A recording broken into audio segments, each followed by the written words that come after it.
함께해 주시는 톰과 제리 모십니다. 톰이시죠? 와이즈 경제연구소 차영주 소장님. 안녕하세요, 소장님. 안녕하십니까? 네, 우리 또 제리 레몬 리서치 김민수 대표님. 안녕하십니까? 안녕하십니까? 김 대표님께서 오늘 시장 한번 깔끔하게 한번 정리 한번 해주실랍니까? 뭐 지수는 보니까 지지부진했는데 제자리 네. 걸음인데. 네. 네, 제리란 단어가 잘 아직까지 안 와닿습니다. 네. 안 와닿아요? 네, 그래도 붙여주신 거니까 옆에서 보면 딱 제리예요. 딱 제리예요. 옆에서 보면 딱 제리. 젤리는 아니죠? 아니 그 옆에 시청자분들에게 옆모습을 한번 보여줘 보세요. 아, 안 하겠습니다. 그냥 시장 정리하겠습니다. 예. 네. 네. 그래서 일단 덥습니다. 오늘 네. 상당히 많이 덥습니다. 네, 그래서 지금 북미 지역도 보니까 49도 막 이렇게 올라가는데 캐나다. 캐나다죠. 예. 일단 건강 관리 잘하셨으면 좋겠고요. 네, 그런 차원에서 시원한 맥주 한잔 하시면서 연합 인포맥스 금요일 날 보는 즐거움이 있겠죠. 네. 이럴 때는 반바지 차림으로 봐야 돼요. 예, 반바지 그렇죠. 좋습니다. 네. 그래서 일단 7월 첫 주 시작됐는데 네. 글로벌 증시와 또 상대 비교 해봐야 되겠죠. 네, 좋습니다. 그런 측면에서 한번 보시게 되면은 가장 또 두각을 받고 있는 게 이 파란 선석으로 딱 올라온 게 저희의 천스닥. 네, 코스닥, 천스닥. 네, 상당히 지금 지난 1주 동안의 움직임입니까? 네, 그러니까 6월 초, 그러니까 6월서부터 움직이는데 기준선은 끝 부분에 지금 이제 딱 와는 거는 네, 네, 네, 그러니까 네. 상대 비교죠. 그러니까 네. 6월달 시작해서 지금 현재까지 동향을 보게 되면 S&P 500 지금 6일째 신고가다라고 하는데 안 부럽습니다. 지금 강도는 그러네요. 상당히 네. 셉니다. 그래서 네. 이렇단 얘기는 코스피는 지금 보면은 한 요 정도 위치하고 있죠. 요 지금 빨간 선색인데 빨간색. 1300에서 좀 하회하고 있는 거죠. 그렇죠. 예, 빠지지만 마라. 네. 우리는 갈 길 가겠다라고 하면서 종목 장세의 현란함을 보여주고 있는 게 지금 코스닥의 현주소다라는 쪽이 눈에 띄고 있고요. 나머지 유럽 좀 처지고 있고 중국은 시진핑의 강경 메시지가 나왔는데 왜 이럴까요? 아니 진짜 중국이 의외예요. 그렇죠. 홍콩도 많이 빠지고 네, 이번에 나온 제조업 지표 보셨습니까? 중국에 네, 중국 제조업 지표 보게 되면 일단 중국 의도가 충분히 나왔다고 봅니다. 쉽게 말씀드리면 우리는 여기서 더 과열되는 거 원하지 않는다. 라는 부분들이 딱 보여주면서 네. 이 정도로 관리하겠다. 그러면서 서비스업 지표도 그냥 그 정도. 이러다 보니까 증시에 뭐 이렇게 지금 딱 특별히 호재도 없는 상황들 쪽에서 괜히 여기서 좀 호전적인 메시지 보낸 게 아니냐. 뭐 이런 분위기도 좀 감지가 되고 있고요. 결론은 코스닥이 열일했다라고 보여지고 있는데 코스닥이 열일했다. 네. 그 중에서도 뭐 특별히 눈에 들어오는 종목이 있었어요? 코스닥에. 네, 여기 이것저것 있는데 이따가 섹터별로 살짝 정리를 하겠습니다. 우리 다솔님 지금 이러세요. 이번 주 종목 선정해 주신다고 아마 김 대표님 보고 하시는 얘기인데 지난주 약속하셔서 기대하고 있습니다. 종목을 선정을 해야 그런 되는. 약속을 했었나? 예, 제가 지난주 끝 무렵에 예. 다음 주에는 종목 하나 정도 이렇습니다. 예. 그러면 이따가 이것저것 그냥 또 이럴 때는 빠르게 후다닥 여러 종목 말씀드리는 게 제일 낫죠. 네. 그래서 일단 그런 쪽으로 보시면 될 것 같고요. 수급 동향 6월달 흐름으로 봤을 때는 여전히 똑같습니다. 그냥 개인들은 꾸준히 지켜가고 있고 네. 거기다가 지수와 똑같은 범위를 봤을 때 이제 코스피는 솔직히 지수나 삼성전자나 더 이상 말씀드릴 거 없을 것 같고요. 네. 근데 계속 파는 사람 계속 파는 세력 팔고 있고. 근데 지금 코스닥이 또 눈에 띄는 게 네. 지금 화면으로 보이시면은 여기 연기금 동향들이 꾸준히 올라오고 있죠. 지금 기관 쪽에서도 연기금 약간 보라색.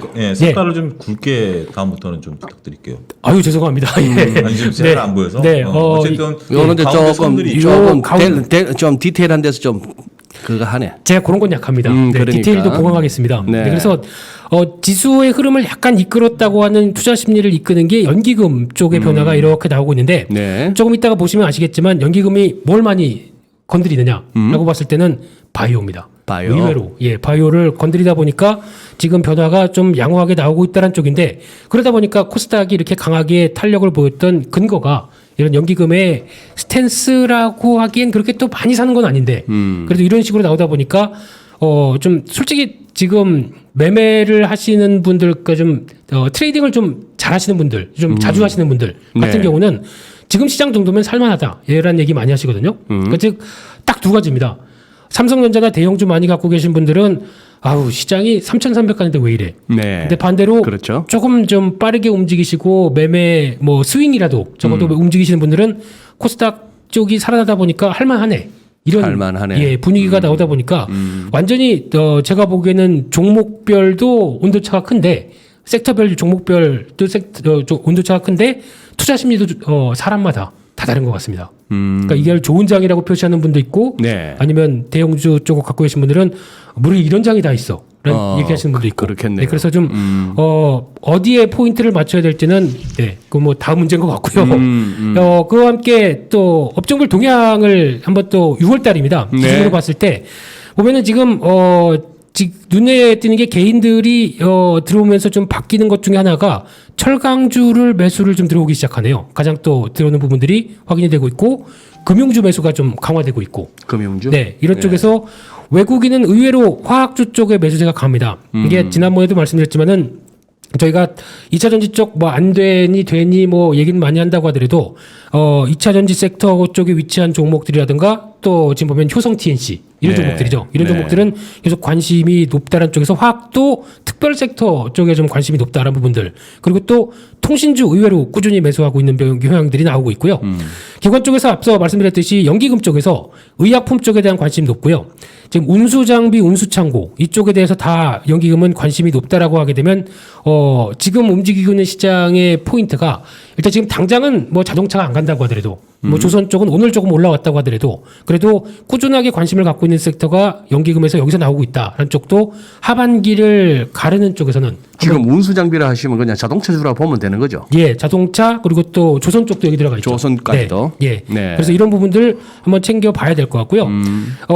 이제 하반기 초반이다 보니까 이제 하반기 초반으로 넘어오다 보니까 이 동향들이 그대로 갈지는 또 모르겠습니다만 여전히 이제 관심이 높고요. 그런 쪽에서 이번 주 특징적인 섹터를 보게 되면 빼놓을래야 빼놓을 수 없는 게 바이오 쪽. 그래서 진원생명과학이 제2의 신풍제약이다. 뭐 이런 얘기 나오기 시작하면서 뜨기 시작하고 또 mRNA 관련 혹시 연기금도 지금 진원생명과 건드리고 있어요? 살짝 들어옵니다. 살짝. 네. 또 워낙 그러니까 신풍제약도 마찬가지지만 워낙 시총 비중이 한꺼번에 커지게 되면은 안 건드릴 수 없는 상황들까지 들어오는 게 네. 이런 구조가 아닌가 싶은데 저 종목이 지금 최근에 거래대금 1위라면서요. 네, 맞습니다. 네. 그냥 차트도 보게 되면은 그냥 딱 보는 순간 이런 차트를 건드렸다가는 힘들겠네. 이런 생각이 들게 만드는 그런 쪽이라고 하더라도 계속 가는데 뭐 어떻게 뭐 해볼 수도 없고. 오늘 뉴스가 뭐더라? 마케도니아 네. 인구 한 207만 명 되는 나라에 네. 그 임상 2단계 뭐 근데 여러 가지 얘기가 많습니다. 지금 진원생명과학에 대해서는 저 옛날에 좀 전과가 있는 이러면 안 되는데 이런 표현을 쓰면 안 되는데 저 차트 보니까 옛날에 한번 또 그랬었죠. 로켓처럼 한번 치솟았다가 그대로 네. 저 착륙장까지 그대로 꼬로박은 적이 있던데 그때는 뭐가 있었어요? 기억이 안 납니다. 그때 잠깐 또 하나 이슈 가지고 이슈가 있었는데 있었다. 이번에는 좀 그런 어떤 흑역사를 지울 수 있는 지금 정말 뭔가가 나와주기를 바랍니다. 쉽게 말씀드리면 경구용 치료제인데요. 글쎄 네. 코로나 치료제라면서. 네. 그냥 근데 일단은 아직까지는 저기 동물 임상 단계 아니에요? 아닙니다. 지금 3상까지 들어왔다고 삼상까지 얘기는 들어왔어요? 나오고 있는데 말을 아끼겠습니다. 일단 그 정도까지 말씀드리고요. 아니 말난 김에 네. 우리 저 말을 바이오 중에 우리나라에서 2상까지는 다 어지간하면 간다면서요. 웬만하면 갑니다. 왜냐면은 문제는 3상인가요? 3상입니다. 2상과 3상의 차이는 뭔데요? 가장 중요한 게 사람을 대상으로 이제 그러니까 표본 대상이 훨씬 더 늘어나고요. 그리고 또 지금 쉽게 말씀드리면은 지금까지 했던 이상에서 3상으로 넘어가기 위해서는 이제 완전히 상용화 전에 어떤 안전성을 확보해야 되다 보니까 네. 더 많은 데이터가 필요하죠. 그렇겠죠. 그러다 보면 자금도 더 많이 듭니다. 기간도 그러니까 마찬가지고. 이게 보통 보면 그 약마다 좀 다릅니다. 우리가 이제 1상, 2상도 도식적으로 나눌 수는 없고요. 네. 근데 2상과 3상을 나누는 것은 2상 같은 경우는 우리가 이제 그 응급 환자까지 할 수 있고 3상 같은 경우는 이제 대조군을 나누는 거죠. 일반인들과 네. 요 치료를 해야 되는 사람들까지 하니까 일반인들까지도 이제 맞을 수 있는 3상까지고요. 그다음에 이제 3상에 우리가 이제 중요성을 부여하는 게 우리가 이제 연구개발비가 이제 막대하게 들어가지 않습니까? 그렇죠. 제약회사들이 연구개발비가 들어가는데 보통 이제 우리가 이런 것들을 그 연구비로 이제 처리를 하죠. 개발비로 처리하면은 비용을 떨어야 되는데 연구비로 하면 감가상각을 할 수가 있기 때문에 그래서 정부에서 제약바이오에 대해서 작년인가 재작년에 정해준 게 임상 3상을 통과해야 감가상각을 떨 수 있다라고 하니까 얘네들이 3상까지 그냥 끌고 가는 겁니다. 3상까지 끌고 가줘야만 이것을 비용으로 안 떨고 그 연구개발비로 해가지고 감가상각으로 떨어버릴 수 네, 있거든요. 네. 그렇기 때문에 삼성까지는 어떻게든지 가려고 하는 것들이 있는데 우리가 이제 한 가지 봐야 될 것은 삼성을 통과한다라는 게 그렇게 쉽지가 않은데 네. 만약에 지금 우리가 일부 큰 제약사들이 기술 수출을 하지 않습니까? 예. 여기 그러니까 해외에 있는 글로벌 제약사들의 영업 방침이 바뀌었어요. 전에는 자기네들이 점임상부터 해 나가다가 지금 우리나라라든지 중국, 인도에서 워낙 똘똘한 이제 회사들이 나오다 보니까 임상에서 전임상이나 일상에서 성공하는 것들이 삼상까지 걔네들이 눈으로 봤을 때 가능성이 있으면 기술 수출을 시킵니다. 아. 그러니까 그런 것들은 이제 글로벌화될 가능성이 높은 거고요. 네. 국내에서 2, 3 생산 가는 것은 걔네들이 봤을 때는 이거는 우리가 볼 때는 아니다.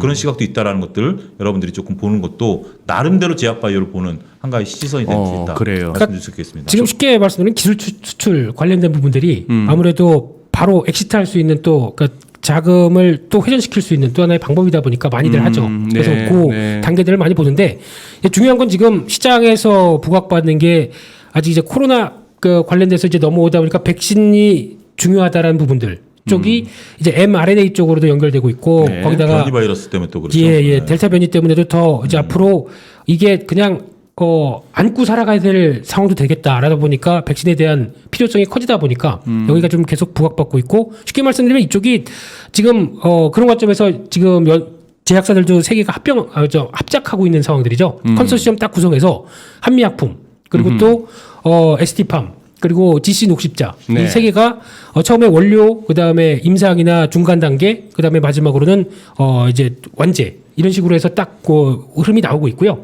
게다가 거기다 또 중간에 들어간 게 요즘 배지라고도 나옵니다. 이런 어려운 단어까지 막 나오기 시작하면서 그러니까 세포를 배양할 때 나오는 이제 핵심 원료 같은 경우도 들어가는 게 뭐 ABL 바이오라든가 이런 회사들도 나오다 보니까 이런 쪽도 지금 mRNA 관련돼서 여러 가지 종목들이 막 또 쏟아지고 있는 상황들인데 그런 쪽에서의 변화들도 지금 시장에 움직이고 있다. 또 줄기세포 쪽도 만만치 않죠. 이쪽도 지금 차바이오텍 언제 이렇게 올라왔느냐라고 하시는 분들이 있는데 또 네이처셀 만만치 않죠. 네. 이러다 보니까 이런 섹터들이 움직이는데 이거 조금 이따 잠깐 차트 하나 보여드리고 말씀을 드릴 걸로 보시면 될 것 같고요.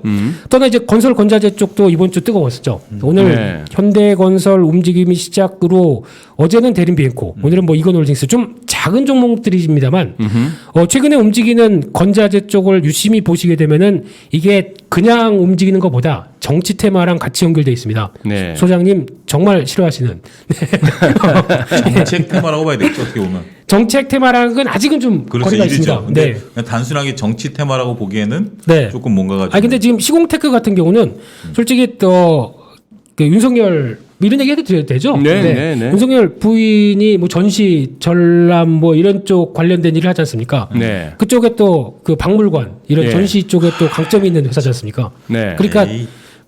욕하시면 안 됩니다. 아니 소장님. 욕하는 게 아니라 저는 그냥 제가 그냥 한숨 네. 쉰 거예요. 죄송합니다. 네, 예, 이런 쪽인데 솔직히 뭐 이건 홀딩스 움직이는 것 같은 경우는 그렇다고 쳐도 됩니다. 왜냐하면 이 회사는 보니까 뭐 이제 홀딩스지만은 지주회사 격인데 네. 이제 창호부터 이게 네, 쭉 다. 발레트까지. 그 뭐 이건산업 그 네, 맞습니다. 예.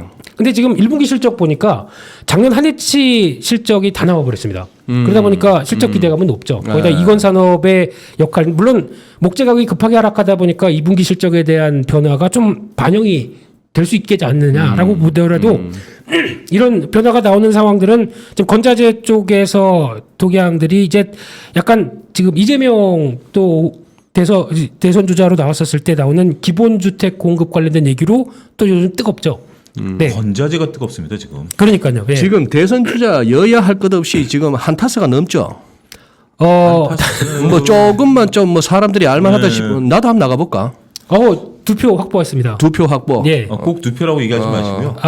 아니신가요? 아니요, 저는 뭐 제 가족들까지 다 하니까 아. 5표는 확보해드릴 수 있습니다. 어떻게 두 표만 하려고 이 해? 집- 아유, 참 우리나라 대통령이란 자리가 이런 근데 어찌됐든 이런 실없는 여야가, 소리의 대상이 되는. 예, 네. 근데 뭐 어떤 뭐 정치 테마주라고 이제 이름 붙이기 나름인데 뭐 누구 네. 관련주들이라고 하는 것은 정말 저희가 이 시간에 다룰 수 없는 부분들인데 네. 어쨌든 부동산 정책을 조금 지금과 기조를 바꾸겠다라고 하니까 그런 맥락에서 조금 올라간다라고 좀 보여지는 거고요. 최근에 이제 건설업종도 건설업종입니다만 그 중에서 건자재 뭐 벽산이라든지 네. LG 하우시스라든지 이건홀딩스라든지 이건산업이라든지 이런 쪽들이 오히려 지금 상대적으로 강합니다. 주가가.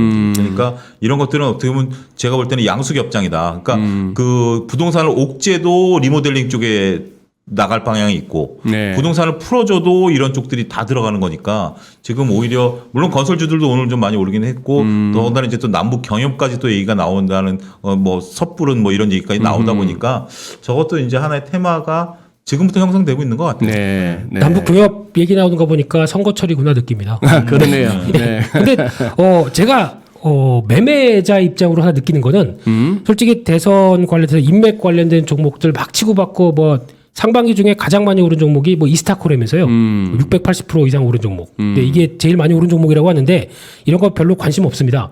하지만 대선 정책적인 부분들은 테마로 움직인다라고 하게 되면 솔직히 예전에 뭐 이제 MB 때부터 네. 유명했었죠. 네. 뭐 이제 4대강 관련주부터 또 이제 박근혜 후보였을 때는 기억이 잘 안 납니다만 저출산 관련이었나요? 뭐 이런 어떤 특정한 정책을 갖고 움직이는 테마 같은 경우는 솔직히 이번에 문재인 대통령 때도 또 뜨거웠었죠. 근데 그런 내가 이거를 여기서부터 시작해서 여기까지 다 먹는다가 아니라 내 계좌가 그래도 시장의 흐름에 맞게 요 정도 시장 뭐 잘라 먹는다고 하더라도 솔직히 시장에 만약에 이쪽이 움직이게 되면은 다른 쪽은 잘 안 갑니다. 그러면 시장이 살아 움직이는 쪽이 있는데 뻔히 보면서 그냥 그냥 난 저런 쪽은 절대 손 안 돼라고 하는 거와 그래도 시장을 조금씩 이용하는 거는 차이가 있다고 생각되거든요. 시장을 이용한다. 네. 참 좋은 표현이신데. 네. 김민수 대표님 우리 평소 지론이 정치 테마주는 건드리지 말자가 지론이시잖아요. 인맥입니다. 인맥 무슨 솔직히 대한민국 증시가 후진국입니까? 이런 무슨 연관돼서 만약에 대통령이 분이 됐는데 내가 고등학교 동창이니까 우리 회사가 클 거야. 이렇게 말하는 거는 말도 안 되겠죠. 네. 즉 우리나라 경제 그래서는 안 되는 거고, 네, 더군다나. 절대 안 되는 거죠. 그럼 우리 그 얘기 그만합시다. 네. 예. 별 재미 없어 보이는 정책은 좀 지금 다르다, 이따가 한번 별도로 한번 제가 여쭤는 볼 텐데 네, 네. 우리 지금 토론방에서도 그러시기 때문에 한번 여쭤보는데 왜 몇 주째 네. 게임 관련해서는 아무것도 없어요. 게임 관련돼서요? 어떻게 BBIG의 한 축을 담당하던 G인데 네. 예. 요즘 들어서 뭐 조용한 것 같아요. 뭐 화끈한 거. 요즘 들어서 좀 화끈해졌습니다. 요즘 들어서 이번 주. 이번 주 들어서 예. 네. 조금 있다가 또 뜨겁게 한번 얘기를 해보시고요. 네. 그럴까요? 예, 거기다 이제 또 화학 쪽은 뭐 지난주도 약간 비슷하게 움직였고 인터넷 쪽, 이제 약간 이제 네이버 카카오의 움직임들이 여기까지 이제 NHN을 움직이기 시작하다가 네. 이제 드디어 아프리카 TV. 더 좀 비주온 뭐 카페24 이런 쪽까지 슬금슬금 또 움직이기 시작합니다. 수급도 많이 보강됐죠. 그렇기 때문에 또 성장주의 또 하나의 대안으로서 이런 종목들까지 과거에 말씀하셨던 뉴딜 지수에 포함되는 종목들군 네, 네, 이쪽도 한번 움직이고 있다는 점. 손보사도 움직입니다. 언제 이렇게 움직였나 싶은데 이런 쪽도 움직인다는 게 이번 주 특징적인 모습들입니다. 근데 저기서 바이오 같은 경우 LRNA 같은 경우는 지난주 후반서부터 조금 이제 글로벌 이제 섹터 나왔는데 네. 제가 질문 잠깐 드리면 그 부분까지 좀 해서 설명을 좀 부탁드릴게요. 그러니까 지난주부터 이제 변이 바이러스 이제 막 하면서 네. 계속 이제 주 후반까지 끌어왔잖아요. 이번 주 후반까지. 그런데 네. 오늘부터는 조금 이제 좀 탄력이 떨어지는 모습들 조금 보이는 것 같은데. 그렇죠. 그러니까 지금 어떻게 봐야 돼요? 어느 정도 올라오다 보니까 이제 네. 또 좀 조심성 있게 바라보니까 즉 예전 같았으면은 아마 바이오 섹터가 이렇게 움직이게 되면은 그냥 묻지 마 식으로 그냥 쭉쭉쭉 움직이는 변화가 많이 나왔는데 요즘은 그래도 상당히 좀 조심스럽게 움직입니다. 그게 예전에 바라봤던 바이오주와 지금의 약간 차이가 아닐까 생각되고 있는데 근데 지금 흐름을 보게 되면 글로벌 바이오 섹터와 한번 올해 초의 흐름을 비교해 봤을 때 그래도 지금 차이나 바이오라고 하는 쪽이 이제 검은색인데요. 이게 1월달 시작해서 한때 움직였다가 조정받다가 다시 가는 게 이제 검은색이 검은색이 차이나 바이오? 중국 쪽이고 네. 지금 S&P 바이오 섹터가 지금 주황색. 네. 이제 BBIG K 바이오가 지금 맨 밑에 하단부. 하단부. 괴리가 상당히 크죠. 그러네요. 네. 그러다 보니까 이런 한 7개월 동안 쉬었다라고 하게 되면 많이 쉬다 보니까 그에 따른 이제 변화되는 모습들이 이어지는데 이제 주도주가 좀 나오고 있다는 섹터 쪽에서 약간 이제 들썩이기 시작하는 거죠. 딴 것도 아닌 네. 저 바이오 쪽에 메이드 인 차이나 뭐 복용하거나 주사를 맞아도 돼요? 그거보다도 지금 각광받는 제약사 중에 하나가 제가 알기로는 항서제약이라고 중국에서 상당히 좀 뜨겁게 얘기가 나오는 것 같은데 자세하게는 잘 모르겠습니다. 그냥 시총 규모나 이런 흐름을 보다 보니까 눈에 띄는데 이쪽으로 그러니까 어떻게 보면 상대적인 관점 쪽에서 좀 국내 바이오주는 왜 이렇게 못 가라고 그렇지. 하다 보니까 그러네요.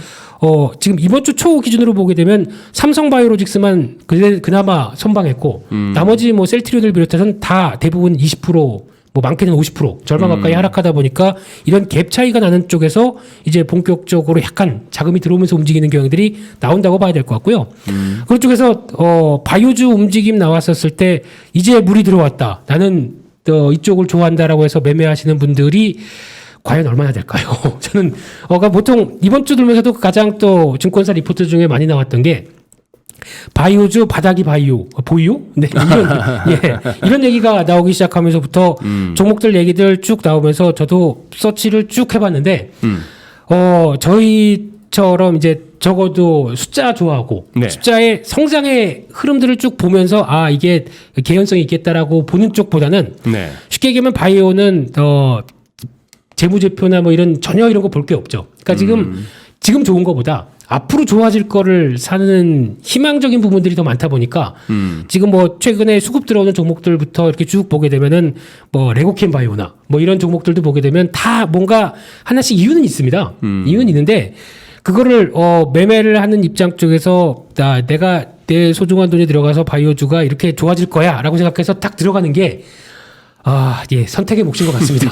바이오에는 의료기기는 안 들어가나요? 안 들어갔습니다. 지금 K바이오 쪽에 비중도 들어가는 게 좀 작고요. 네. 의료기기는 좀 다른 쪽으로 나오는 걸로 알고 있습니다. 지금 수출 근데- 코드도 다릅니다. 그래요. 네. 근데 지금 지난주 같은 경우 오스템 임플란트라든지 네. 인바디 같은 경우 그런 거는 들어가 있죠. 들어가 있어요. 예. 그러니까 그런 것들 뭐 메디톡스도 그렇고 굉장히 지금 시세를 냈잖아요. 이번 네. 주 같은 경우 네. 그렇게 시세를 내고 있고 뭐 삼천당제약이라든지 뭐 이런 것들 세움 메디칼이라든지 이런 그러니까 어떻게 보면 우리가 전통적으로 제약 바이오만 생각하고 있었는데 이게 범포스트 코로나 관련주라고 해가지고 이쪽 치의료기기라든지 아니면 뭐 안경 뭐 이런 것들 다 주가들을 보면 이번 주 쏠쏠이 올라갔어요 다. 그러니까 지금 솔직히 송 소장님 얘기하셨던 건 의료기기죠. 네, 의료기기. 의료기기 쪽은 실체가 있지 않습니까? 그렇죠. 쉽게 얘기하면은 저 같은 경우라도 만약에 의료기기 지금 움직이는 이런 쪽이다. 그러면은 매매가 들어가죠. 그렇죠. 왜냐하면 보이니까 네. 변화가 보이니까. 근데 그 외에 저희가 보통 얘기하는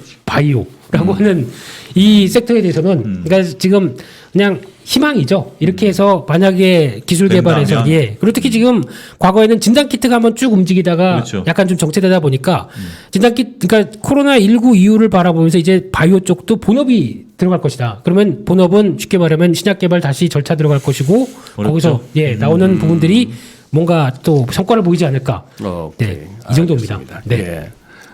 그런데 지금 이제 하반기 접어들니까 또 정권사들이 이제 내놓습니다. 수치를. 뭐 그래도 요즘 이제 가면 갈수록 이제 우리 투자자분들이나 뭐 다들 그러세요. 지수 상관없다. 뭐 3,300이든 3,000이든 3,500이든 그래도 증권사 입장에서는 그 지수를 갖다 제시 안 할 수가 없는데 지금 제일 세게 나온 데가 신금투예요. 신한금융투자가 3,700. 대신증권 3,630, 뭐 KB증권 3,600 어라운드인데 먼저 한번 봅시다. 우리 톰 소장님, 차 소장님, 우리 이런 식으로 한번 대충 얼마 보이세요? 연말에? 그러니까 아니 연말보다도 예. 연내 갈 수 있는 레벨. 그러니까 3,400에서 500도 저는 이제 보는데 3,400에서 500. 결국 지수의 키는 삼성전자가 쥐고 있다. 그러니까 삼성전자가 움직이면 지수가 여기까지 충분히 간다라고 보여주고요. 10만 전자, 9만 전자, 10만 전자 갖추면. 움직이면. 네. 근데 삼성전자가 지금 8만 전자처럼 껌딱지처럼 딱 붙어 있으면 지수는 현재 3,300에서 횡보할 가능성이 높다. 그래서 겨우 끌어올려봐야 3,400선. 저는 그렇게 볼 수 있습니다. 김 대표님은? 저는 불만인데요. 왜 코스피만 전망하죠? 코스닥은 전망 안 하고요. 아 그렇구나. 네, 저는 코스닥 근데 질문에 얘기를 하고 그걸 얘기해. 그럴까요? 소장님이 예. 질문하셨는데. 죄송합니다. 죄송합니다. 네. 사과드리고요. 네. 코스피는 그냥 모르겠습니다. 저는 별로 그렇게 관심 대상이 맞아요. 말씀하신 김 대표님처럼 시장에 접근하시는 분에게 네. 지수가 의미가 의미가 없는 없어요. 거는 인정합니다. 네. 제가 몇 주 전부터 그 얘기만 드리고 있습니다. 많이만 안 빠졌으면 좋겠습니다. 이런 환경 계속되게 이런 주의고요. 차라리 전방하라고 하게 되면 저는 코스닥 1200 갈 것 같습니다. 하반기. 1200. 네. 네. 그러면 추가 한 뭐 적어도 한 18% 20%는 간다. 올라간다. 네. 시장이 그렇게 되면 더 매매할 거리는 더 많지 않을까. 쪽에서 일단 그렇게 보시는 제일 큰 근거는 첫 번째로는 바이오 쪽 잠깐 말씀드렸는데 바이오 쪽이 이제 하나씩 그 지수를 견인하는 역할을 하겠죠. 그런 쪽이 나오게 되면 또 하나의 근거를 봤을 때 지금 최근에 동향을 보게 되면 IT 쪽이 의외로 저희가 시가총액에서 차지하는 비중들 괜찮은데 이런 쪽들이 지금 최근에 들어서 삼성이나 SK하이닉스가 그렇게 좀 묵직하다고 하더라도 이쪽에 대한 변화 요인들은 대표적인 소재입니다. 즉 소부장에서 장은 약간 조금 여러 가지 얘기가 나온다고 하더라도 소재 쪽은 괜찮습니다. 부품도 괜찮습니다. 부품도 물론 단가 인하 압력이나 여러 가지 있다고 하더라도 초반에 지금 대표적으로 또 부품 쪽에 연결시킬 수 있는 게 전장 부품 쪽이죠. 이런 쪽과 같이 연결되게 되면은 의외로 IT 부품이 전장 부품으로 넘어가는 과정 쪽에서 의외로 나도 성과 내고 있어라는 회사들이 상당히 많이 있거든요. 이런 쪽에서 이제 실적이 보이기 시작한다고 하게 되면 이에 따른 IT 부품의 전장화 이런 쪽도 하나 또 하나 멀티플을 더 줘야 된다고 생각이 들고 있고요. 그런 쪽으로 봤을 때 또 하나가 엔터 쪽이죠. 이쪽도 엔터 쪽? 같이 많이 좀 주춤하다가 지금은 SM 빼고는 또 쉬고 있는데 또 마냥 쉬지는 않을 것 같고요. 또 다시 변화가 나오게 되면 여러 가지가 나온다라고 되면 오히려 시장보다는 종목 쪽의 기회를 찾는 변화에 코스닥의 중소형주를 좀 더 챙기는 게 맞지 않나라고 생각이 듭니다. 야, 또 김민수 대표님 설명 듣다 보니까 저도 뭐 그런 부류 중에 하나입니다만 뭐 이렇게 경제 매체 같은 데 나가가지고 테이퍼링이 어떻고 하반기 금리 인상이 어떻고 뭐 이런 얘기하는 사람이 참 뻘쭘해지는 예. 이 시장에서 말이에요. 그 참. 근데 한쪽에서는 물론 이제 그런 것들에 대한 것들보다는 경제협력 개발 속도가 빠르니까 지금 이제 뭐 테이퍼링이라든지 국내 금리 인상이라든지 이런 것들은 우리가 이제 좀 우려스럽게 보긴 했습니다만 잘 어떻게 보면 넘어오고 있는 상황이고 뭐 김민수 대표처럼 이제 매매하는 입장에서 보면 정말 적극적으로 이제 할 수 있는 판이 열렸다라고 이제 말씀드릴 수가 네. 있고 이제 게임까지 이제 퍼러비스를 필두로 해서 정말 판이 열렸다 이렇게 말씀드릴 수가 있겠고 한편으로 코스피 중심으로 보면 정말 답답하죠. 그러니까. 지수는 꾸역꾸역 네, 올라가는데 네, 네. 정말 답답한 흐름들이긴 합니다만 뭐 이런 장 우리가 뭐 한두 번 겪은 것도 아니고 2020년이 오히려 좀 의외로선 장이니까 이제 지금 이런 장도 코스피도 뭐 매매 잘 못하시는 분들이라도 걱정하실 필요 없다라고 봐요. 지금 김민수 대표가 얘기하는 뭐 소부장, 뭐 2차 전지, 소재, 부품단 뭐 이런 거 바이오 뭐 나는 그런 거 모르고 그냥 자동차든지 조선이든지 화학이든지 철강이든지 들고 있을래 하면 저는 뭐 그렇게 들고 있는 매매 전략도 나쁘지 않다. 결국 그런 것들도 지수가 3,400이 가든 3,500이 가든 지금 단에 있어서는 물론 이제 수급상 외국인들이 이번에는 조금 매도 포지션을 취하긴 했다 하더라도 결국 지금은 경제개발 미국이 7.4% 하겠다는 거 아니겠습니까? 그렇죠. 그렇게 지금 나오고 세게 부르고 있는 상황이다 보면 저는 충분히 다 올라간다. 저는 그렇게 보고 싶어요. 지금 그러면 차 사장님 네. 지금 그 부분은 어때요? 신용융자 잔고는? 신용융자는 24조까지 늘었습니다.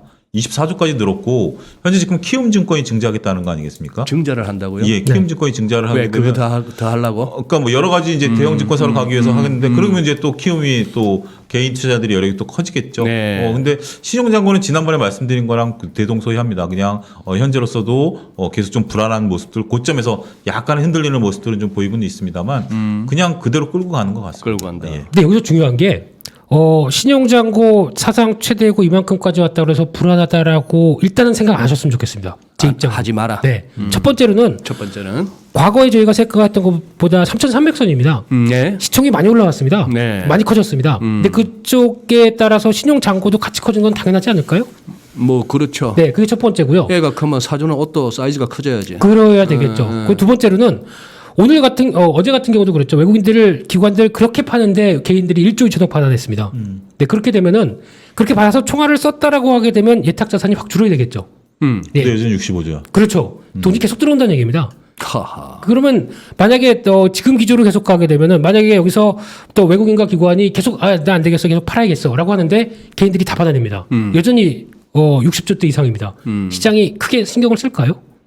이 부분도 한번 생각을 하셔야 될 것 같습니다. 그래서 또 예탁 잔고 대비한 뭐 신용 잔고 비율도 여전히 과거 수출보단 지금 65조 대 뭐 24조 대 생각하게 되면 아직 그렇게 부담되는 수치는 아니죠. 그래서 단순하게 숫자만 보고 신용 잔고 부담이니까 이것 때문에 어떤 좀 조심스러운 입장은 있다고 하더라도 이거에 따라서 시장이 오케이. 크게 압박을 받는 건 아니겠다. 예. 그런데 지금 작년 이맘때 대비 시장 내에서 외국인 비중이 줄긴 좀 줄었겠죠. 아무래도. 그러니까요. 많이 줄었는데 지금 제가 엊그제 다 어느 분하고 얘기했는지 기억이 안 납니다만 거기서 그런 얘기를 했어요. 네. 이게 시장의 틀을 깨는 지금 장이다. 시장의 틀. 그러니까 과거의 생각들, 그러니까 네. 어떻게 보면 소장님이나 저나 어떻게 보면 이제 김민수 대표는 그나마 좀 빠르게 적응한 젊으니까 젊은 층이다라고 얘기를 하는데 눈빛 보세요. 예. 적응이 빨라 보이잖아. 그러니까요. 뭐 요즘 신났어요. 뭐 커피 마시면 자기가 먼저 지갑 꺼내고 신났어요 요즘 막. 근데 이게 과거의 어떤 그런 사례들을 보면 지금 정도 신용 반대매매 나고 제가 이제 올 봄에 그 말씀을 드렸거든요. 신용 반대매매 나가고 이런 것들이 조심스럽다라고 여기서 한번 제가 표를 그려서 말씀을 드렸는데 시장은 그 뒤로도 전혀 꼼짝 안 한다라는 거죠. 그분도 그렇게 봤다라는 겁니다. 그러니까 과거의 틀로 시장을 보면 시장은 지금 맞지 않는다라는 거죠. 네. 계속해서 이 정도 올라왔으면 조정을 한번 대차게 받아야 된다라든지 신용 잔고 때문에 지수가 한번 흔들리고 간다라든지 아니면 올라왔었던 종목들 뭐 개인들을 좀 털고 가져야 된다라든지 이런 어떤 그것도 뭐 그 생각이 맞다 틀리다를 떠나서 그러한 생각들이 조금 지배적이었던 상황, 뭐 우선주가 한번 돌았고 정치 테마주가 돌고 나면 시장이 끝물이다라는 생각, 뭐 이런 것들을 여지없이 지금 다 깰 정도로 어마무시한 유동성들이 지금 밀고 들어오기 때문에 지금 시장은 결코 물러서는 장이다라고 보면 계속 틀릴 수밖에 없는 장이다. 그런 얘기들이 맞는 것 같아요. 지금 그러면 소위 말하는 그 꽃버스도 좀 늘고 있다는 얘기가 맞나요? 고퍼스도 지금 현재 일간 단위로 그때 뭐 많이 늘었을 한 2천억까지도 2천억 정도 늘었다. 일간으로? 220억 정도 늘었다라고 하는데 제가 정확한 수치는 모르겠습니다. 계속 늘어나고 있는 건 사실인 것 같습니다. 언론을 보면. 근데 우리가 보면 그러니까 올 1월 달에 갤럽이 조사했을 때 주식 투자자 중에 돈을 벌었느냐라고 봤을 때 70%가 벌고 30%가 돈을 못 벌었다 그러거든요. 네. 그때 당시에도 고퍼스는 계속 들어왔습니다. 네. 고퍼스는 계속 들어왔기 때문에 이거는 시장에 있어서 같이 하나의 현상일 뿐이지 이 고퍼스 때문에 지수가 밀릴 것이다라든지 고퍼스가 잘못됐다라기보다는 우리가 항상 그렇지 않습니까? 지수 빠질 때 위에 베팅하는 사람이 있고 오를 때 밑에다 베팅하는 사람이 있는 것처럼 이건 그냥 하나의 그냥 같이 가는 현상이다. 그 정도로만 이해해야 될 것 같습니다. 그 정도로. 예. 고퍼스 관련돼서는요. 쉽게 말씀드리면 펀드입니다. 펀드. 예, ETF로 형성이 된 거죠. 네. 차라리 만약에 그 하락에 베팅을 하시려면은 그냥 조금 더 공부하셔서 선물 매도를 하는 게 낫습니다. 괜히 그게 아닌 이상은 뭐 위험하다고 생각하시겠죠. 당연히 선물 옵션 예전부터 다 위험한 상품이야. 근데 옵션은 한 달마다 없어지는 상품이라고 하더라도 선물은 차라리 그렇게 길게 나의 이 지수에 만족 못하겠어. 그러면 선물 매도가 낫죠. 계속해서 예. 계속 또 롤오버가 롤오버가 가능하니까. 예. 선물도 교육받아야 되는 거 아니에요? 지금 많이 완화된 걸로 알고 있습니다. 이번에 시장이 많이 위축되다 보니까 조건들이 또 아니, 공매도도 교육받아야 되잖아요. 교육은 받는데 네. 예전보다 어떤 금액도 그렇고 많이 낮아진 걸로 알고 있습니다. 네. 한창 매매를 안 하다 보니까 잘 모르겠습니다 이제. 네. 근데 제가 이 여담입니다만 선물 처음 할 때 아무것도 네. 모를 때 네. 뭐 증권회사에서 이제 뭐 다들 선물한다고 하니까 선물해가지고 그때 당시 증거금이 3천만 원이었어요. 그렇죠. 예. 맞아요. 3천만 원 딱 넣어놓고 매도를 쳤어요. 어. 매도를 쳤는데 이게 지수가 딱 올라가가지고 손실이 어마어마하게 났죠.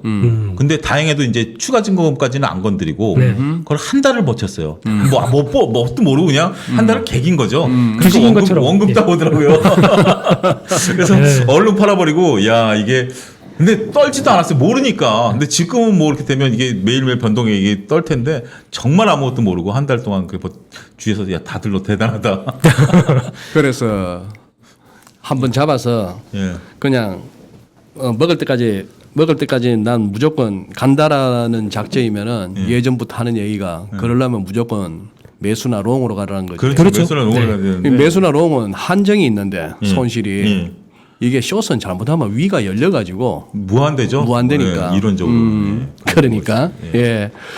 그러면 지금 우리 아까 조금 하려다 말았는데 그 게임 얘기 좀 조금 한번 해봐요. 네. 지금 뭐 카카오 게임스는 요새 활활 거리고 있고 그걸 또 우리 여기 이제 같이 금요일날 출연하신 이승재 대표님도 몇 번 언급하시고 해서 지금 채팅방에서도 그거 저기 상당히 화제가 되고 있는데 네. 펄어비스 뭐 검은 사막 모바일 이거 아세요? 김 대표님은? 예, 게이머입니다. 제 게이머죠? 직업 말씀드릴까요? 네, 가디언 쓰고 있습니다. 네. 그러다 그러니까 하루에 몇 시간 하셔? 아예 그냥 이러면 진짜 뭐 프로 게이머 같고요. 그냥 주식을 하려고 하다 보니까 이것저것 네, 하면서 네. 나 해야 주식 이게 이런 상황이구나 알 수 있는데 네.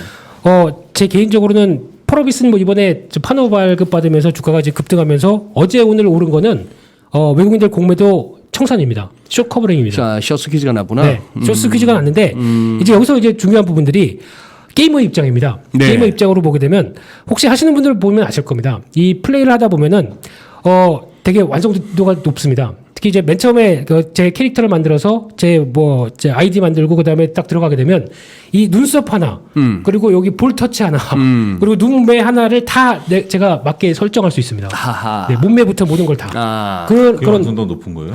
높은 거죠. 저 이렇게 이 캐릭터에 내가 이렇게 되고 싶다라는 이런 아바타. 네, 이런 열정을 더 이상 얘기는 말아야 돼. 네. 근데 거기다가 게임을 막 하다가 이제 나갈 쯤 되면 종료할 쯤 되면 어떤 현상이 나오냐면요. 이 내 캐릭터가 이렇게 나를 이렇게 쳐다보고 있습니다. 나가게? 뭐 이런 표정으로. 약간 서운하다는 듯이 이렇게 쳐다보고 있습니다. 그럼 여성이 쳐다보고 있죠. 또 저는 짠하게 제 만드는구나. 게임 캐릭터는 다 여성입니다. 죄송합니다. 네. 내가 그 얘기하려고 그랬어. 그러면 이제 이런 부분부터 이제 뭐 전투라든가 이런 부분들의 어떤 뭐 마무리나 이 어떤 액션 타격감 이런 거는 최고죠. 그러다 보니까 지금 펄어비스가 중국 사람들이 선호하는 한국 게임 중에서 항상 1위, 3위를 왔다 갔다 했었습니다. 그래요? 그러다가 이번에 열리다 보면은 이제 텐센트 자회사를 통해서 이제 하반기에 현지화 작업 들어가고 내년부터는 들어오지 않을까 싶은데 여기서 중요한 게 지금 펄어비스가 보여주고 있는 일매출이죠. 일매출이 지금 중국의 1위 게임을 모바일 게임 보게 되면 일매출 한 50억대가 왔다 갔다 하는 수준인데 그 정도까지는 안 되고 좀 보수적으로 본다고 하더라도 아마 리니지 정도쯤 되면 30억대가 이게 그냥 생기는 게 아니라 플러스 알파 추가로 더 생기는 겁니다. 중국의 판호를 통해서. 그러면 지금 보여주는 실적보다 훨씬 더 업사이드 되는 게 맞지 않을까요? 게다가 아니, 지금 아니 네. 이 펄어비스 얘기를 하다 보니까 유진님이 그러시네. 네. 판호를 어떻게 받았는지 궁금하긴 하다 이러시는데 네. 이 판호가 중국에서 그 주는 허가증이에요. 네. 근데 이게 보통 보면은 그냥 우리가 가서 단독적으로 하겠다 절대 안 줍니다. 이런 어떤 중국과 연결돼서 뭔가 중국도 상대적으로 통제가 좀 심하다 보니까 이런 쪽에서 그러니까 청소년을 보호하겠다는 입장인데 말도 안 되죠. 네, 자기네 밥그릇 안 뺏기겠다는 입장이죠. 그렇겠죠. 네, 그래서 나오는 변화인데 중요한 거는 이게 앞으로 실적 변화가 상대적으로 더 업사이드를 키워대는 현상들이 나왔다는 게 가장 큰 현상이고요. 게다가 지금 추가로 이렇게 게임 잘 만드는 회사가 앞으로 검은 사막 뒤에 붉은 사막이 나옵니다. 아, 그래요? 네, 이쪽은 얘기 보니까 뭐 해양 쪽까지 건드리려고 하는 것 같은데 그러면 세계관이 더 확 커지게 되겠죠. 게다가 또 도깨비란 게임이 나옵니다. 이 게임은 약간 이제 메타버스를 활용해서 저희가 알고 있는 도깨비 몬스터를 포켓몬식으로 이렇게 들어가는 메타버스까지 활용한다고 얘기를 하는데 좀 연령층이 약간 좀 낮아지는데 또 저변 대상을 좀 늘리는데 비슷한 이건 전혀 다른 게임입니다. 게다가 또 FPS라고 하는 총 쏘는 게임, 배틀그라운드 같은 거까지도 나오게 되면 청산 뉴스다. 차 사장님, 여기서 우리 둘이 한번 자폭해 봅시다. 그 학창 시절에 즐기셨던 게임이 뭐세요? 저는 외람되지만 정말 게임을 안 했습니다. 그러니까 벽돌 깨기라든지 버블이라든지 이런 것들도 친구들 PC에 기본 게임이 있죠. 그러니까 그런 거 벽돌 깨기 뭐 이런 것도 그냥 뭐 10분 이상을 해본 적이 없어요. 저는 이 반복되는 게 싫어가지고 머리가 아픈 것 같아요. 테트리스도 안 하셨어? 테트리스 조금 했습니다. 저는 저거 뭐지 테트리스 말고 그 퍼즐 게임도 안 하셨나요? 퍼즐 게임 테트리스 퍼즐 게임 이런 것 좀 했는데 저는 뭐 스타크래프트를 단 한 번도 안 해봤기 때문에 벽돌 깨기에 헐 하시는 분들 막 나오세요. 이게 그러면 아무래도 차 소장님 같은 경우에 지금 이 말씀을 드리고 싶어서 이제 예. 그러는데 김민수 대표는 보니까 지금 게임을 하시는 분이에요. 그죠? 게임을 하는 죠. 게임을 하시는 분이 게임주 건드리는 거는 그거 되는데 게임도 안 하면서 게임주 건드리는 경우는 그것도 투자로서 얼마든지 가능하다. 근데 솔직히 보니까 리포트를 제가 읽다 보면은 느껴집니다. 아, 이 사람은 게임도 안 하면서 게임 업종 커버하고 있구나. 아하. 네. 뭐 회사에 누구라고는 얘기 드리고 싶은 좀 데이터나 내용까지도 잘못 알고 계신 분들도 있더라고요. 근데 그러니까 쉽게 얘기하면 내가 관심 갖고 하려면은 주식을 하려면은 직접 해봐야 된다. 그게 제 그렇죠. 지론이고요. 네. 근데 이런 변화 속에서 일단 지금 게임 쪽도 지금 약간 지각 변동이 나오는 게 네. NC소프트 같은 경우는 쉽게 얘기하면은 국내용입니다. 국내요. 네, 여기서 좀 더 확장을 못 하고 있습니다. 게다가 확률형 아이템이라고 하는 쪽에서 지금 타격을 맞은 쪽이 NC소프트죠. 그러니까 즉 이거 사기 아니냐라는 논란부터 뭐 넥슨이나 이런 회사들까지 나오고 있는데 솔직히 제가 검은 사막 모바일을 하면서 물론 과금 그러니까 현질이라고 그러죠.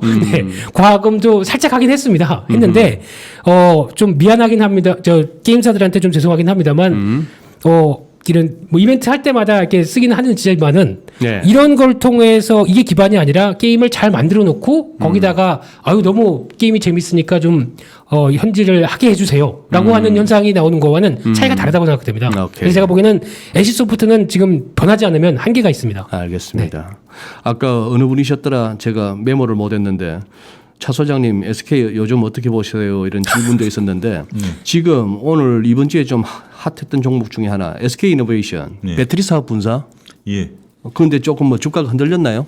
많이 흔들렸는데요. 아직 확정된 것은 아니고요. 네. 그렇지만 뭐 그런 방향으로 나가겠다라고 회사 측에서는 지금 밝히고 있고 내년도에 하겠다.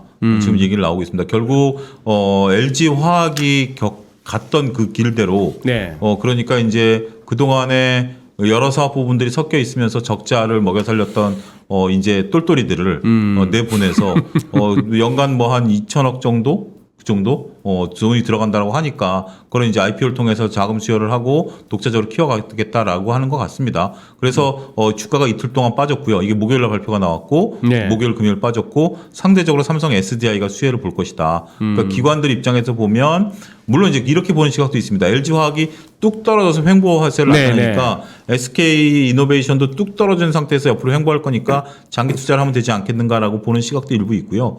그렇게 얘기하시는 분도 일부 계시고 이거 두 개 다 복잡하니까 SDI로 가자. 삼성 SDI 같은 건 이제 미국 공장을 이제 진출하려고 하니까 그런 모멘텀도 있으니까 SDI를 가자. 그래서 오늘 SDI는 주가가 많이 올랐습니다. 상대적으로 네. 그렇게 해서 이제 시각들이 좀 엇갈리고요. 그런 거 저런 거 다 싫다라고 해서 뭐 소부장으로 가겠다라고 해서 소부장들도 오늘 좀 올랐고요. 그렇게 보는데 결국 그런 것 같아요. 이제 뭐 물적 분할을 한다라는 게 지주회사랑 그 밑에 단으로 들어가겠다라는 것이 회사 입장에서는 주주 그 환원 정책이다라고 보이는데 뭐 절대 그렇게 보여지고 있지는 않고요. 회사 입장에서 돈 안 들이고 분할해서 결국 IPO를 통해서 돈을 끌어오겠다. 뭐 이런 식으로 냉정하게 봐야 되지 않을까 말씀드릴 수 있겠습니다. 이것도 거의 비슷한 현상 같습니다. 어떤 점이었어요? 대형사들은 정체. 예. 그리고 오히려 이쪽에 이번에 그 SK 이노베이션 뭐 배터리 데이인가요? 뭐 해서 이렇게 쭉 나왔던 내용을 보게 되면 딱 눈에 띄는 거는 맨 끝에 나왔던 단어 때문에 이렇게 시장이 흔들거린다 보면 대형주에 대한 자신감이 없다라는 생각이 드는 케이스가 또 하나 이거 같고요. 네. 확정된 것도 없는데 분할 때문에 이렇게 흔들리다니. 뭐 그 전날은 JP 모건인가요? 리포트 좋게 내놓고 자기들이 막 사다가 그 다음 날은 또 이런 이슈 나오니까 다 팔아버리고 이게 뭐 하는 겁니까? 그러니까. 네. 근데 상대적으로 나왔던 내용 중에서 SKI 테크놀로지라든가 또 SKC 관련된 쪽에 앞으로 이쪽은 많이 크겠구나라는 느낌은 더 들었고요. 거기다가 지금 만약에 지금 제가 매매할 게 없었으면은 SK 이노베이션 추가로 하락할 때 자리를 노려보겠습니다만 지금 저는 대형주에 대한 관심이 별로 없기 때문에 그냥 있는 것만 갖고 있고 나머지는 여기서 자금 묶이는 걸 별로 안 좋아하기 때문에 차라리 지금은 그냥 매매하는 게 낫겠다 싶어서 그냥 지금은 일단 관망이고 불확실성 때문에 조금 덜 흔들릴 것 같습니다. 지금 우리 채팅방에 많은 분들이 네. 지금 아까 그 SK 이노베이션 관련한 질문에 우리 차 소장님 말씀하시는 거에 대해서 많은 또 토론들이 올라오는데 대체로 주주분들의 반응은 그래요. 내가 SK 이노베이션을 왜 샀는데 배터리 때문에 샀는데. 그렇죠. 예? 네. 근데 LG 화학건도 있었고 이렇게 하는데 앞으로도 왕왕 이런 케이스가 나올 것 같은데 그렇지 않나요? 그렇게 봐야 되겠죠. 지금 뭐 SK그룹이 전반적으로 뭐 이번에 또 다른 뭐 얘기를 들어보면 최태원 회장이 이사회를 구성해서 뭐 대표이사를 뽑는다 뭐 어쩌든 뭐 이런 한쪽으로 나가긴 합니다만 네. 회사 우리가 그런 거죠.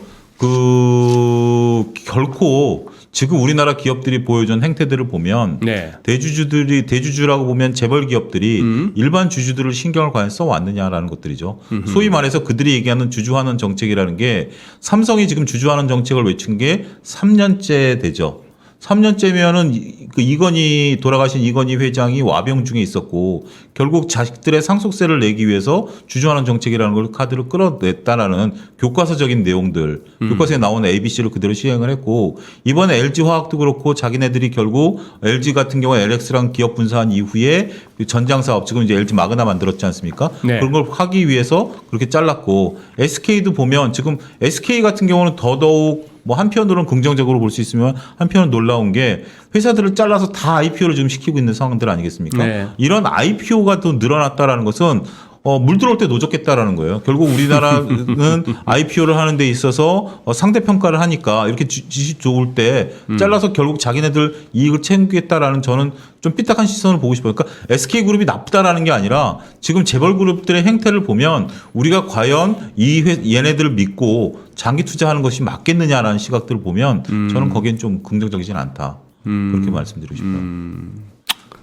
김 대표님도 동의? 네, 이 일련의 사태를 보게 되면 쉽게 말하면 LG화학도 그렇고 SK이노베이션도 그렇고 네. 지금까지 본업이 따로 있었지 않습니까? 네. LG화학은 화학업황 그리고 SK이노베이션은 정유 네. 이쪽으로 끌면서 돈을 계속 버는 걸 투자했던 상황이다 보니까 이제는 놔줄 때가 됐다라는 쪽에서 돈은 더 들어가야 되겠지만 니네가 알아서 살아라 라는 입장으로 바뀌었다는 얘기죠. 물론 대주주 논리나 이런 것들 다 있는 상황들인데 그러다 보니까 뒤에 이제 배경이 없는 쪽에서 이제 그래도 흑자 전환에 대한 얘기는 많고 이제 2022년 뭐 이런 쪽으로 나오고 있다고 하더라도 지금 저희가 대안이 없지 않습니까? 이거를 따로 직접적인 배터리를 살 수 있는 종목도 없고. 물적 분할 안 하고 인적 분할을 하면 되는데. 그렇죠. 그 네. 대주주 입장이 편한 그게 물적 분할을 했다라는 게 그렇죠. 똑같이 이제 분사를 하겠다라는 게 나쁘다라는 게 아니라 인적 분할을 함으로써 서로 간에 어떤 뭐 균등하게 주주들도 같이 키워온 거 아니겠습니까? 네. 지네가 키워온 게 아니라 주주들도 같이 키워왔으면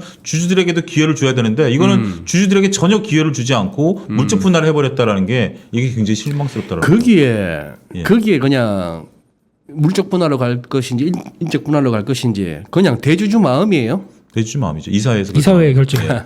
그런데 소장님, 네. 그래도 대형주 사야 됩니까? 아니 구더기 무서워서 장 못 단 거예요. 한두 마리 예. 구더기는 항상 있어요. 알겠습니다. 네. 그래요. 그리고 지금 우리가 지금 우리 다음 주 금요일에도 또 두 분 뵐 텐데 지금 우리 미리 뭐 실적 얘기할 필요는 없죠. 좀 이르죠. 그렇죠. 7월 7일 날 칠성날 이게 또 음력 아니다 그래서 또 칠성날 삼성전자 잠정 실적이 나오니까요. 양력 7월 7일 날. 예, 양력 7월 7일 날 삼성전자 잠정 실적이 나오니까요. 그때부터 이제 포문을 열겠죠. 근데 김민수 대표가 얘기하는 과연 10조 대 달성할 수 있을까? 11조 얘기 나옵니다. 요즘에. 11조. 네, 그러니까 거기, 이제 네. 그 뚜껑을 열어 보면서 그 뭐 후속타로 이제 줄줄줄 나오겠죠. 오케이. 그래요. 알겠습니다. 그러면 뭐 실적 얘기 천천히 해도 될 것 같고 네. 네. 삼성전자 11조 얘기도 나온다고? 지금 분위기는 이제 가이던스는 한 뭐 10조 정도 중반대 나오는 걸로 보여지는데 FM 가이드상에서는요. 네, 근데 뭐 외국계도 그렇고 다 11조 이상으로 다 점치는데 목표가는 하향시키고 이게 뭐죠? 이런 분위기가 나오고 있다 보니까 어제 그냥 미국의 마이크로 테크놀로지도 거의 유사한 현상이죠.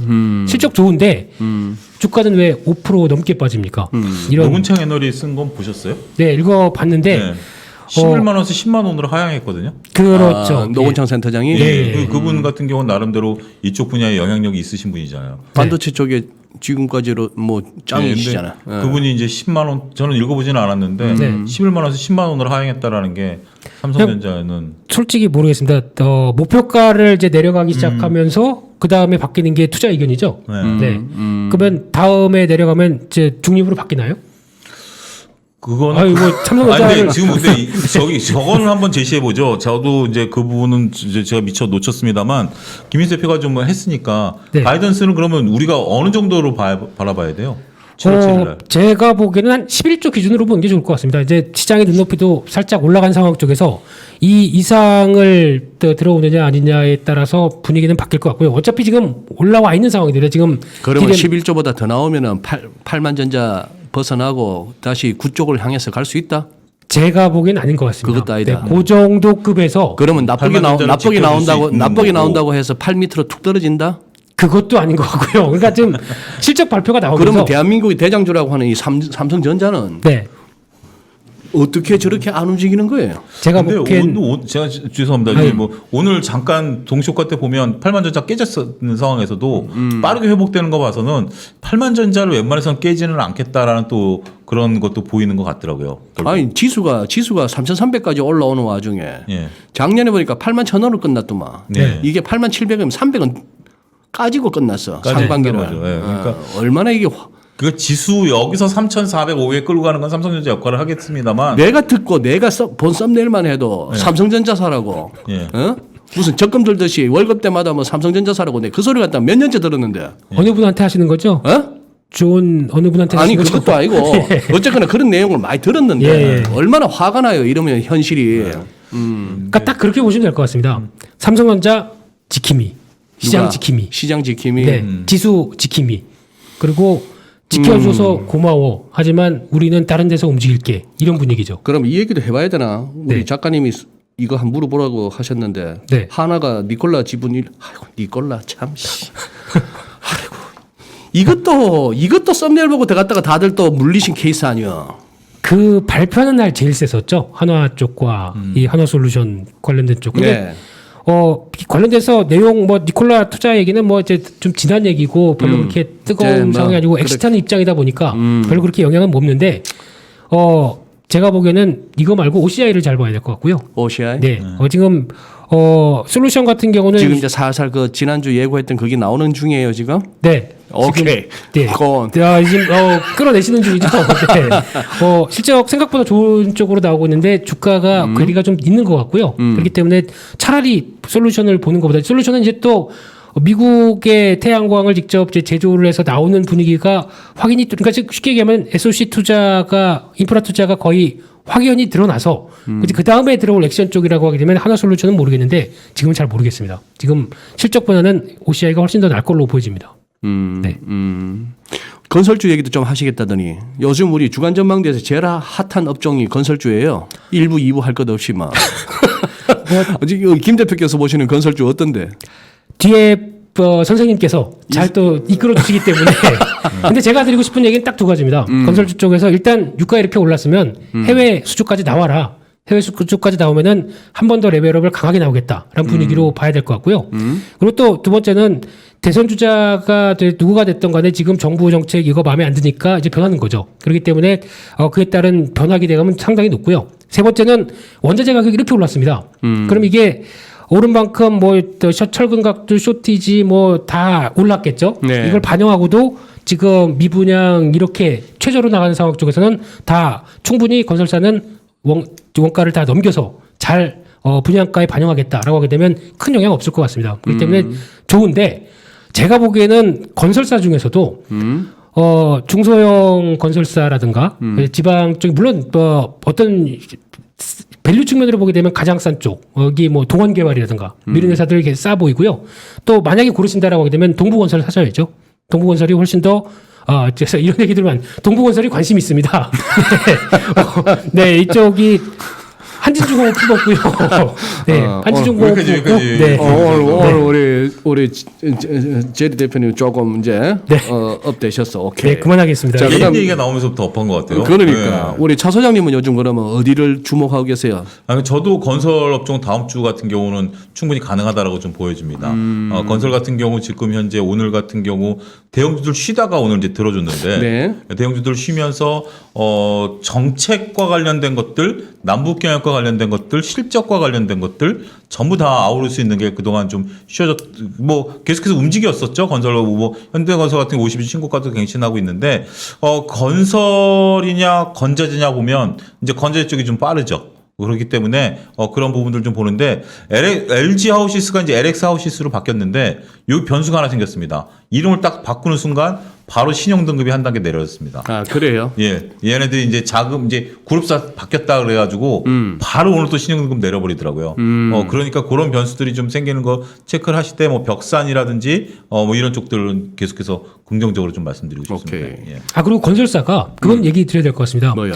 폐기물 업체들 갖고 있는 회사들이 있습니다. 예. 이건 재평가 받아야 됩니다. 그렇죠. 폐기물 네, 업체들은 폐기물 업체를 갖고 같이 그러니까 건설 폐기물은 또 폐기물 중에서 또 쭉 나올 수밖에 없는 네. 상황들이고 이거를 자체적으로 소화한다 그러면은 당연히 뭐 이제 회계상으로도 그렇고 실적상의 반영도 더 좋아질 수 있는 부분들이겠죠. 오케이. IS 동서 이상입니다. 그러면 마무리 멘트 뭐 그냥 이렇게 우리 톰과 제리 두 분 얘기를 듣다 보면은 뭐 세상 편해요. 뭐 별 걱정이 없는데 나는 싸해 오늘 중국 증시 보다 보니까 뭔가 싸해. 예. 지금은 장이 그랬으면 안 되는 시점인데 네. 지금 한창 황제께서 뭐 다가올 100년 그분이 100년 사실 분도 아닌데도 살 사람도 아닌데 뭐 다가올 100년 그러고 뭐 우리한테 계기면 다 죽어 이렇게까지 세게 나오는데 장이 저렇게 매갈이 없어버리면은 이게 안 서잖아요 영이. 자 그러면 한마디씩 뭐 짧게라도 난 근데 요거는 조금 찝찝하다 싶은 거 하나씩만 우리 제리 먼저. 근데 찝찝한 거 없으시지? 네, 죄송합니다만 없어 보이는데. 네, 소장님 죄송합니다만 최근 들어서 소장님 감 잘 맞으셨습니까? 잘 안 맞더라고. 네, 이상입니다. 아우 제대로 한 방 먹었어. 아씨. 이거 막판에 이 질문을 하시는 분들. 이거 반전 있네. 예. 여기서 마치겠습니다. 죄송합니다. 근데 저는 이제 그런 것 같아요. 외국인들이 7월 들어서 포지션을 좀 바꿨다라는 거. 외국인들이? 기조를. 그러니까 이제 반기 딱 지나고 나서 어제부터 현재 지금 뭐 파생이라든지 아니면 뭐 주식시장에 있어서 간헐적으로 뭐 현물은 매수를 합니다만 조금 밑으로 보는 듯한 시각들이 좀 있고 그런 것들이 변화의 어떤 미세한 조짐일 수도 있지 않겠는가라고 하는데 아직까지 확언은 안 들고요. 일단은 외국인들이 조금 파생 쪽으로 이렇게 밀어내면 오히려 좀 조심스러울 수도 있지 않겠는가. 어쨌든 실적 나올 때까지 그래도 좀 굳건하게 보자. 저도 그렇게 보고 있습니다. 알겠습니다. 예. 요즘 제일 좋은 전략이요. 네? 딱 그거 같습니다. 그러니까 대형주 갖고 있는 거 조금 물렸다고 하더라도 일단 두시고. 근데 제가 보기엔 현금을 좀 갖고 매일매일 좀 다니셨으면 좋겠습니다. 그러니까 지켜보셨으면 좋겠습니다. 왜냐하면은 현금을 항상 갖고 있는데 본인은 그 현금을 갖고 매일 주식을 사니까 지금 그런 거지. 그러니까 그거를 시장에 맞게 한 번씩 조금 활용을 하는 전략으로. 그래서 그러니까 매일매일 프레시하게 지금 시장이 움직이고 있다 보니까 저 나쁜 얘기로 하게 되면 너무 빨란 순환매다. 근데 좀 좋은 말로 얘기하면 오늘은 어떤 종목이 섹터가 움직여서 기쁘게 해줄까? 뭐 이런 좀 생각의 발상을 좀 바꾸면 또 바꿀 수가 있기 때문에 그런 쪽도 하시면서 또 만약에 현금을 갖고 있는데 또 미국 시장이 조정이 나온다. 그러면 또 그동안 좀 묵직했던 거 떨어졌을 때 또 살 수 있는 기회 되고 이런 다양한 전략 쓸 수 있지 않을까요? 알겠습니다. 아까 우리 김민수 대표께서 체중 실린 오늘 좀 아프셨을 것 지금 같습니다. 이게 예. 훅 돌았는데 예, 오늘 좀 지금 집에 이제 가셔서 조금 편하게. 아직 의리한데 예, 예. 지금 채팅방에 뭐 하하하 카카카 막 터졌어요. 예, 오늘 좀 주무실 때 아까 캐논방님은 우리 김민수 대표님 짱인 듯 이러면서 아주 막 박수까지 치시고 이런 그 정도 안 되요 그냥 제가 주제에 너무 예 죄송합니다. 예. 그렇다고 제가 뭐 저의 평소 어떤 성향이나 어떤 방송 내용 뭐 이렇게 전망을 우리 주간 전망대 애청자분들도 잘 아시겠지만 저희 집 와서 노선 바꾸면 큰일 나요. 아유, 그건 제가 이어서 지금 3,700 갑니다. 이하고 아무 걱정 없습니다. 인플레 뭐 테이퍼링 아이고 그거 뭐 이하면은 진짜 죽는 거예요. 그래 저 이렇게 톰한테 이렇게 우사 당해가면서 그냥 계속 이렇게 틀린 감을 우게 돼야 저 나름대로 애국하고 있는 겁니다. 이해하시죠 두 분? 예. 알겠습니다.